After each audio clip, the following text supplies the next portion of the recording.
Okay, so I ran for education because I was a course rep in my first year.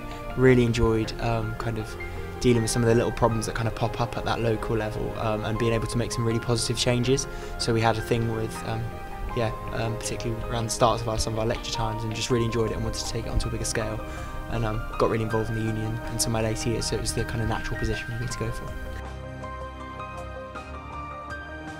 So we've had a few really good results this year. One that I'm particularly proud of is to do with Wednesday afternoon sporting provisions, like academic support for students, because it's something that I ran in my campaign. I spoke to a lot of the sports teams during my campaign, so I was really pleased that Kiri and myself managed to get some academic guidance sent out to all the schools, which basically says, unless it's an assessment, students can't be penalised for missing a lecture for bucks. I mean, there's still work to be done around IMS and other activities, but it was a really positive step for the sports teams.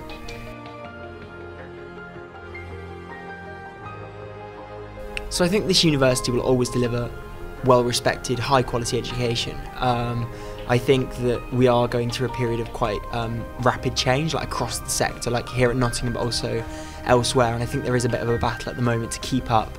My manifesto ran on a key point of video lectures. We've made some really positive steps with that, and kind of getting the business case together and stuff for a massive investment, which would be not just here throughout Nottingham, but hopefully global as well, at China and Malaysia.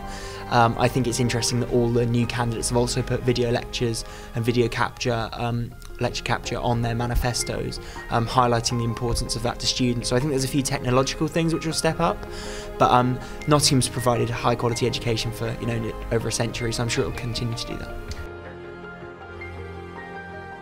So I think it's quite an interesting role. Obviously, this time of year, everyone's writing manifestos, everyone's campaigning on policies. What's interesting with education is that I always think it's about 40% proactive, in the sense of really championing the policies that you run on.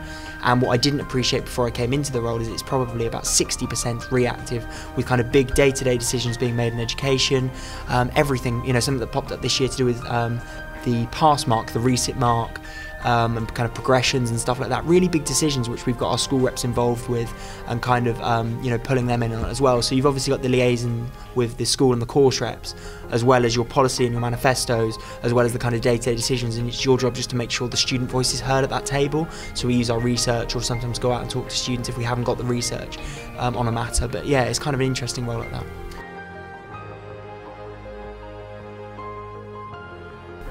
Across every position, I am honestly so impressed, not only by the number of candidates, but by the calibre as well. Certainly speaking from my own experience, the manifestos that we're seeing this year are so much better than the kind of thing that I produced last year. They seem to have spoken to so many students, there's so much informed listening going into them, they're all really considered. Such a high calibre. I think there's going to be some really interesting races as well this year. I think the competition for some positions, particularly I'm thinking president, activities, education, those three are way too close to call. They should be really spicy.